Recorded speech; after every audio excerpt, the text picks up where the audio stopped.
One could imagine that if hundreds of billions of dollars were invested in your country, you could expect to see this investment translate into the creation of value and an increase in GDP.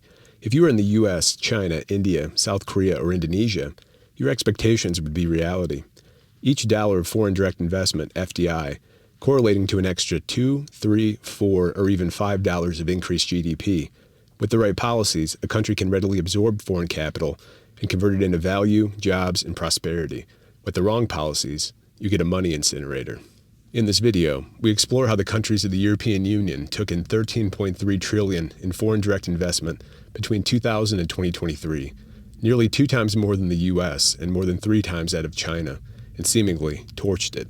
Over this period, $1 of FDI correlated to only a 58-cent increase in GDP. What's more concerning is that in 2023, the EU 27 posted a net outflow of negative $309 billion, $860 billion less investment than the average net inflow of $557 billion that Europe has grown accustomed to, perhaps signaling an end to this era of excessive foreign investment in Europe. If GDP growth in the European Union was barely treading water under the previous regime of high foreign investment, the future may look grim for the old continent. To place this amount of FDI into context, we find that the European Union received 31% of the global share of FDI during the period from 2000 to 2023.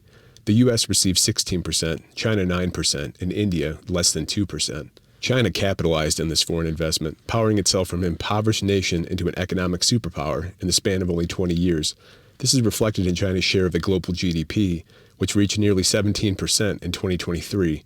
Of course, China was a developing economy during this period, and it cannot be directly compared to the advanced economies of the European Union. The US, however, managed to maintain 26% of the global GDP. The EU reached its peak of global GDP share in 2007 at 26%. In that same year, the EU's share of global GDP had actually exceeded the United States of America. There are, of course, many factors that contribute to a country's economic success. Foreign direct investment is just a small component. How readily a country can absorb foreign investment and translate it into value will depend on many factors, such as regulatory burden, attitudes towards business and innovation, political stability, energy security, and general competitiveness. There are also, crucially, different types of investments. Those that go to research and development or to engineering or manufacturing high value-added products may be more productive than those that are merely rent-seeking or some kind of financialized smoke and mirror. For advanced economies, a focus on high-growth sectors such as tech, AI, and robotics is crucial for maintaining growth. The U.S. was able to capitalize on these high-growth sectors, growing to dominate the global tech market. Of the top 10 corporations by market share, 8 out of the top 10 are U.S. tech companies, the others being Saudi Aramco and Taiwan's TSMC. You have to scroll down until you reach 25th place, France's luxury goods company LVMH, until you find an EU-based corporation. In 26th place is Novo Nordisk, the Denmark-based pharmaceutical company and maker of the innovative and revolutionary anti-obesity drug Ozempic. As we will see later, Denmark is a rare example of a developed country in the EU that converts FDI into GDP growth. And some brief details about the metric we'll be using, net inflow based on balance of payments of foreign direct investment, or FDI. This diagram illustrates how this number is calculated.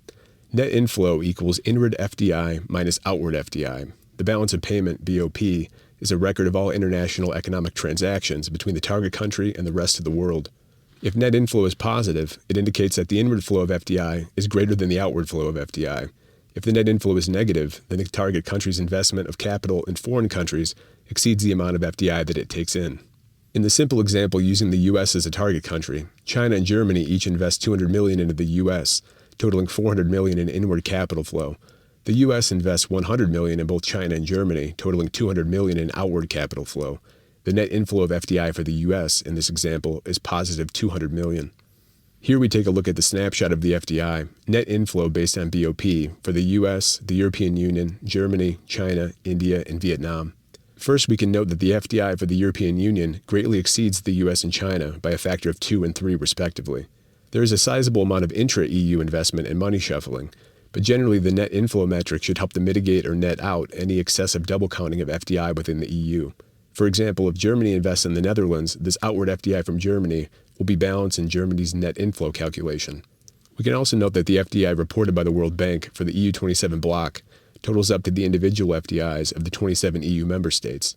If my understanding of this is mistaken, please write to me in the comments. Next, we calculate a metric based on cumulative FDI and GDP. We'll refer to this as the capital conversion metric, the extent to which capital investment is converted into value, or GDP. We will plot the cumulative FDI as the independent variable and the GDP as the dependent variable and perform a linear regression. The slope, M1, will reflect the relationship between FDI and GDP growth. It will represent to what extent a country can absorb foreign investment dollars and how this correlates to GDP growth over time. Cumulative FDI is used because investments are long-term. Activities such as purchasing capital equipment, building factories, and funding research and development should, ideally, function as long-term investments that generate return capital and value over time. Here we have the capital conversion M1 metric for China, the US, the European Union, India, Germany, and Poland. Interestingly, we can see that China and India both have an M1 value of around 4. For every $1 of FDI, GDP increased by $4. Of course, there are many factors at play, and this is only a correlation and not causation, but we'll look at it fairly simply for this analysis. Although China has received almost 6 times more FDI than India, they both exhibit a similar ability to absorb this capital and translate it into GDP growth. This is potentially a good sign for India if it can court greater FDI in the future. Germany, an advanced economy and the economic engine of the EU, has an M1 value of 1.2. Poland, a country that is still developing but is a manufacturing powerhouse in its own right, has an M1 value of 1.4. The U.S., boosted by its control of the world reserve currency and its dominant high-growth tech sector, sits at 2.3. For more context, we can look to Asia, Japan, South Korea, and the rapidly developing country of Vietnam. South Korea was officially granted the developed economy status in 2021, but it had become a top-level exporter of high-tech products long before that. South Korea demonstrates an exceptionally high ability to absorb foreign investment. Its M1 value of 4.9 significantly exceeds both China and India's value of 4, no doubt a testament to the strength of Korean institutions and the hard work and ingenuity of its people. Japan paints a bleak picture with an M1 of negative 0.5. However, if you control for the difference in size between the GDP of the EU and the GDP of Japan, Japan has received almost 8 times less FDI than the EU over the 2000 to 2023 period. One could imagine that if the EU countries had not received so much foreign cash, it could potentially look a lot more like Japan. The EU and Japan both have a shared demographic problem. The median age of the EU in 2024 is nearly 43 years old, while Japan's is 49. If the flight of foreign capital from Europe continues, its economic future could look more like Japan. And then Vietnam, a country hopefully with a bright future, has an M1 of 1.9, suggesting that its growing manufacturing sector is readily absorbing foreign investment dollars. To summarize this analysis, we create a bubble graph. On the y-axis is the M1 capital conversion factor, and the bubble size represents the 2023 GDP. Japan sits alone at the bottom with a negative M1 value of negative 0.5, but Japan's GDP has been flat for 2 decades, so this metric provides limited insight. The EU countries, along with Singapore, sit in between 0 and 1.5. The M1 value for the EU 27 bloc is 0.58, while Germany, France, Italy, and Poland sit between 1.2 and 1.4. Vietnam and the US sit at 1.9 and 2.3. Finally, Indonesia, India, China, and South Korea sit at the top. Our next question will be, if countries like Germany, France, Italy, and Poland have M1 values of around 1.3, then how does the entire EU bloc only have an M1 of 0.58? To investigate further, we'll explore the individual 27 member states and find out where these foreign investment dollars have been flowing. Calculating this capital conversion metric for all 27 EU countries provides this graph. In descending order, we find Denmark at the very top with an M1 of 2.2, followed by Romania at 1.9. Fairly quickly, we drop down to below 1, and then down to the EU average of 0.58. Several countries have a capital conversion in the range of 0.02 to 0.3. The Netherlands, a large economy, has only 0.11 for this metric. If we then look at the cumulative FDI for these countries, we quickly find that the Netherlands is a significant outlier, accounting for 22% of all EU FDI over the past 24 years. Belgium, the seat of bureaucratic power, as well as Ireland, are also high at nearly 1 trillion each in cumulative FDI. The small island nations of Malta and Cyprus have also drawn a disproportionate amount of capital, despite their vanishingly small GDPs. We can combine both of these metrics in bubble graph form, with each country's cumulative FDI represented by bubble size. Amongst the countries with capital conversion factors less than the EU, we tend to find quite a few mid-sized and large bubbles representing high levels of FDI that did not contribute to much value creation. The GDP of the Netherlands is quite high at around $1.1 trillion. However, despite this massive amount of investment, its growth rate relative to its 2023 GDP is virtually the same as Denmark, with both around 2%. The Netherlands' ability to draw eye-wateringly high sums of foreign investment can be largely attributed to its status as a corporate tax haven. However, all of this influx of cash seems to contribute minimally to powering productive growth and value creation.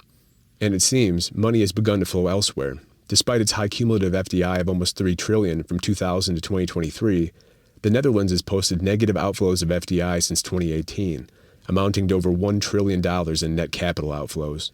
After calculating cumulative FDI as a percentage of GDP, we arrive at this graph. Relative to GDP, Malta and Cyprus received the most FDI, a staggering 2,000% and 1,100% for Malta and Cyprus respectively. Ireland, the Netherlands, and Luxembourg are at 176, 255, and 425%. These countries all more or less have something in common, and that is their favorable tax policies.